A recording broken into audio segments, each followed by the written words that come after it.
naik haji, udah lama nabung, berangkat juga. Mantap. Nah, pemirsa, ada yang ingat gak nih rukun Islam yang kelima bunyinya apa?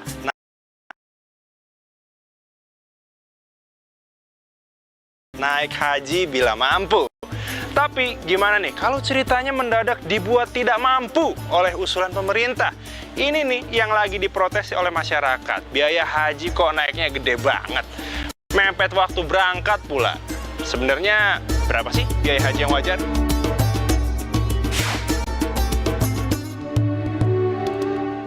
Nah, kita bedah nih sumber kecemasan dan kekecewaan masyarakat. Tahun 2022 kemarin, Kementerian Agama menetapkan biaya haji saat itu 39,89 juta rupiah.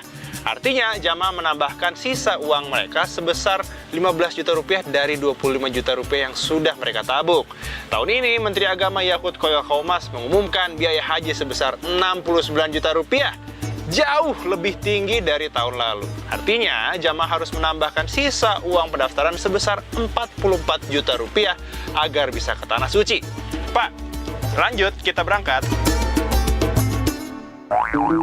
Naiknya 69 juta. Duit dari mana? Jadi berangkat nggak ya naik haji?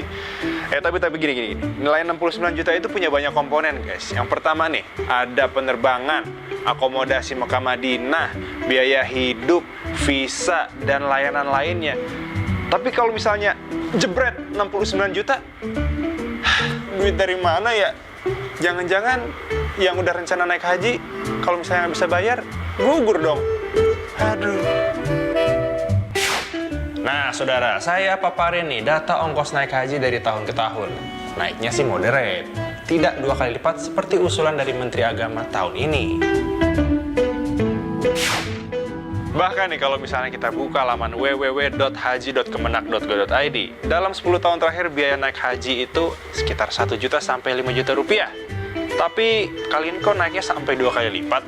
Nah, memang naik haji itu ada subsidinya, saudara. Tapi subsidi itu juga datang dari hasil pengembangan dana haji milik masyarakat kok.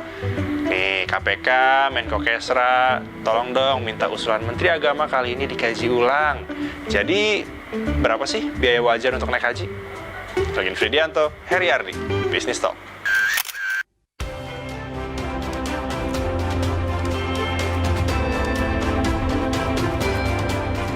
Selamat malam saudara, bersama saya masih Setarigan di Business Talk.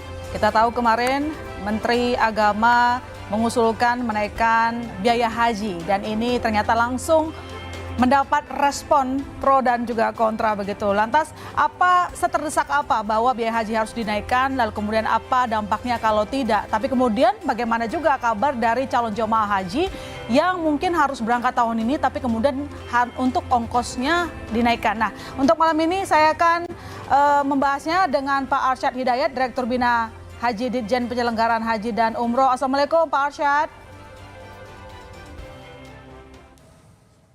Pak Arsyad? Oke, selain Pak Arsyad juga telah bergabung bersama kita Pak Fadlul Imansyah, Kepala BPKH. Assalamualaikum Pak Fadlul. Waalaikumsalam warahmatullahi wabarakatuh. Terima kasih sudah hadir bersama kami dan juga di studio telah hadir Pak Mustolil Siraj, Ketua Komnas Haji dan Umroh. Assalamualaikum Pak Mustolil. Waalaikumsalam warahmatullahi wabarakatuh. Terima kasih sudah hadir di studio Kompas TV. Saya bertanya dulu kepada Pak Arsyad. Pak Arsyad sudah mendengar suara saya? Iya, sudah. Oke, Pak Arsyad, usulan kenaikan biaya haji ini tentu Bapak juga dengar ya, menuai banyak kritik terutama untuk dari calon jemaah haji begitu. Nah, pertanyaannya begini, apa alasan besar kenaikan dari biaya haji? Mengapa kita harus menaikkan biaya haji? Ini bentuk dari Kementerian Agama memberikan pengertian kepada masyarakat. Iya, terima kasih Mbak Ilona ya. Jadi tahun ini emang betul ada usulan kenaikan biaya haji yang diusulkan pemerintah kepada DPR. Saya kira ini belum final ya, nanti akan dibahas di dalam panja pemerintah dengan panja DPR ya. mudah-mudahan mungkin pertengahan bulan Februari nanti sudah ada kesepakatan terkait dengan besaran tersebut ya. Ada beberapa hal saya kira yang mempengaruhi terkait dengan kenaikan biaya haji pada tahun ini ya. Nah, saya perlu mungkin sebelum masuk ke sana saya perlu membedakan terlebih dahulu ya, sebab biaya haji ini naik sebesar 514.000 ya. Tahun lalu 98.300.000, tahun ini 98.800.000 ya. Jadi ada 514.000. Cuma komposisinya yang berubah. Tahun lalu jamaah hanya membayar 40% dari total pembiayaan, sementara sisanya atau 60% diambilkan dari nilai manfaat ya. Nah tahun ini jamaah memang dibebani 70% dari total pembiayaan, sementara 30% itu dari nilai manfaat ya. Ada beberapa hal saya kira kenapa biaya haji naik. Pertama kenaikan kurs uang dari uang dolar gitu ya. Nah ini yang menyebabkan pembiayaan haji menjadi naik ya. Tahun lalu saya kira di angka 14 ribuan, sekarang kita tetapkan di angka 15.300. Nah sementara pembiayaan ya yang tadi disampaikan di awal itu bahwa pembiayaan yang dibiayai oleh jamaah haji adalah kaitan dengan pembiayaan di Arab Saudi yang totalnya mencapai 50-55%. Artinya pengeluaran biaya yang dikeluarkan di Arab Saudi kan mempergunakan kurs asing kan, maka ini sangat terpengaruh sekali ya. Apalagi kalau saya mendengar beberapa hari yang lalu dari beberapa kawan travel ya, angka kenaikan sewa hotel di Madinah itu sampai 300%. Ini luar biasa ya, karena mungkin 2 tahun tidak ada haji ya, kemudian tahun 2022 ada haji dengan kuota terbatas, sehingga Arab Saudi menganggap wah ini sangat strategis sekali ya. Beberapa hotel di Madinah pun dihancurkan ya. Kemudian angka jamaah haji yang tiba di Arab Saudi kembali normal ya, tidak seperti tahun lalu. Ini supply and demand-nya tidak seimbang, menyebabkan harga hotel di Arab Saudi meningkat ya. Kemudian biaya tiket penerbangan pun naik ya, yang awalnya 29.500.000 sekarang berdasarkan hasil kajian kami mencapai 33.900.000 ya, hampir sekitar hampir 4-5 jutaan. Ini luar biasa ya. Jadi ini saya kira beberapa faktor kaitan dengan kenapa biaya haji kita naik di tahun 2023. Oke, Pak Arsyad memang sudah menjelaskan bahwa ada beberapa komponen yang mengalami kenaikan harga, begitu ya, terutama juga terkait dengan kurs tadi. Cuman begini, ketika Menteri Agama mengusulkan di DPR beberapa waktu lalu kenaikan biaya haji, ini di tengah Kementerian Haji dan Umroh Arab Saudi menurunkan biaya hajinya. Jadi agak sedikit membuat masyarakat bertanya-tanya, bagaimana Anda menjelaskan ini ke masyarakat? Saya perlu sampaikan, sebenarnya yang mengalami penurunan biaya itu adalah biaya paket masyair. Itu pun ya yang dirilis itu untuk haji domestik. Ya, jadi bukan untuk haji yang berasal dari luar Arab Saudi ya. Walaupun kita karena adanya penurunan tersebut, kita melakukan negosiasi juga dengan pihak syarikah muasasah untuk menurunkan pembiayaan tersebut. Dan perlu diketahui bahwa penurunan itu hanya paket masyair yang hanya 5 hari. Sementara jamaah haji kita 41 hari ya, 9 hari di Madinah, 25 hari di Mekah, sisanya baru di masyair. Artinya itu hanya item kecil daripada beberapa item pembiayaan yang ada dalam haji.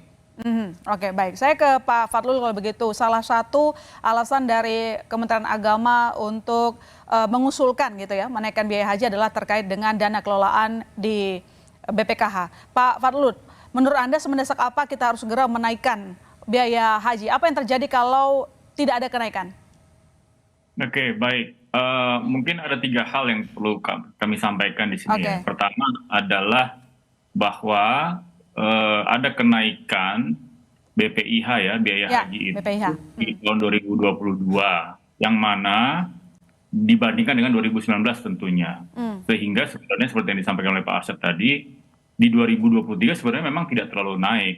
Tapi akibat dari kenaikan yang di tahun 2022 itu menyebabkan biaya yang harus dibayar dari nilai manfaat itu meningkat 2 kali lipat. Meningkat 2 kali lipat. Nah, kalau kita bicara mengenai yang kedua, kita bicara mengenai historical data, maka sebenarnya selama kami dapatkan datanya di 2010 sampai saat ini, itu biaya yang dibayarkan oleh calon jemaah haji itu sebenarnya bervariasi ya, bervariasi dari mulai 80% ke versus 20% ya, sampai yang terakhir itu sekitar 60-40. Artinya yang tahun 2022 itu yang dibayarkan oleh nilai manfaat itu 60% sebenarnya. Nah, jadi artinya kalau misalnya kita bayangkan, itu berarti kan sebenarnya 2022 itu udah naik 2 kali lipat ya, dari sebelumnya ya anggaplah naik 10 atau 20% secara persentase ya.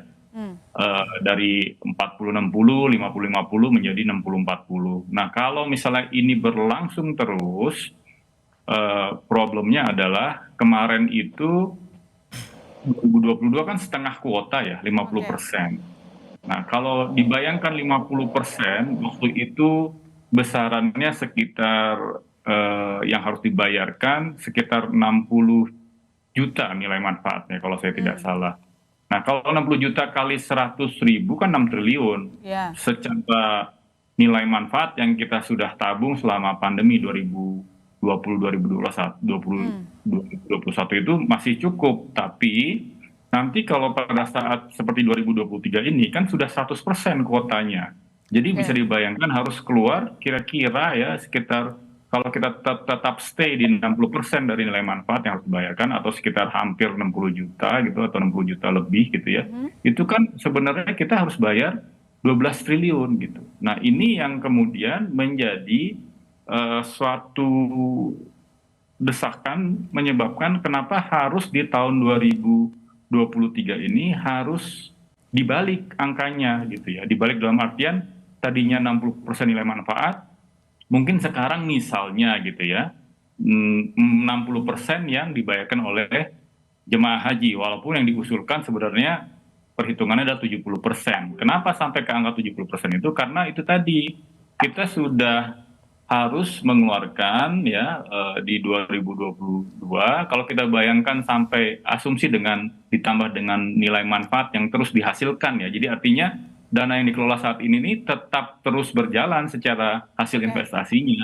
Tapi kalau problem yang berikutnya adalah dengan asumsi kombinasi atas nilai manfaat yang tahun berjalan plus dengan tabungan yang disimpan dari hasil pandemi tidak berangkat haji itu, di 2027 itu kita ada keberangkatan haji dalam 1 tahun 2 kali.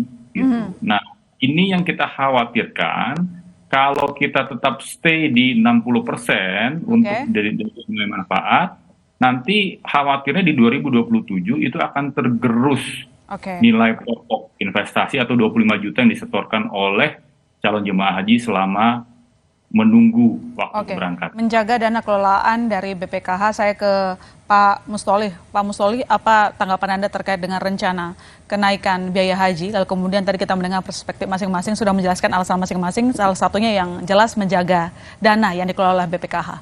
Ya, jadi terkait dengan persoalan ini Mbak, sebetulnya saya sudah menulis ini Juni 2020, saya sudah menulis judulnya itu di salah satu media online.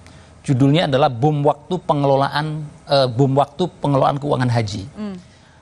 Waktu itu saya sudah prediksikan akan terjadi semacam ini. Tetapi saya ingin melihat begini ya, ada satu perspektif yang mesti kita sampaikan kepada publik, Mbak. Apa itu?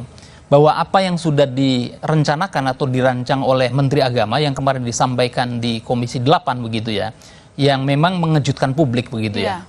Karena dalam kondisi kita belum pulih betul dari pandemi. Tetapi saya justru mengapresiasi langkah Kementerian Agama yang kemudian berani tidak populer hari ini menjelang pemilu begitu ya, di tahun politik, memberikan ultimatum bahwa kita dalam kondisi yang sudah lampu kuning. Kalau tidak maka akan terjadi barangkali bahasa ekstrimnya adalah barangkali BPKH kolaps seperti itu yang disampaikan oleh Pak Ketua begitu ya. Nah, tapi mesti begini, langkah yang perlu dilihat adalah perspektifnya adalah kita tidak, kepentingan haji itu tidak hanya bagi mereka yang berangkat pada tahun berjalan. Katakanlah kuotanya 221.000 Mbak. Katakanlah 200.000 jamaahnya gitu ya. Nah, ada sekitar 5,2 juta, karena kalau tidak salah antrian kita itu sudah jamaah haji yang daftar hari ini sudah 5,4 juta. Nah, hasil kelolaan yang dilakukan oleh Pak Ketua BPKH dan jajarannya itu kan harus didistribusikan juga di sana. Kenapa? Ada hak jamaah haji tunggu yang juga perlu dibagi. Meskipun saya sangat kecewa ketika misalnya melihat kenyataan pembagian yang dilakukan oleh BPKH terhadap jamaah haji tunggu itu sangat kecil, Mbak.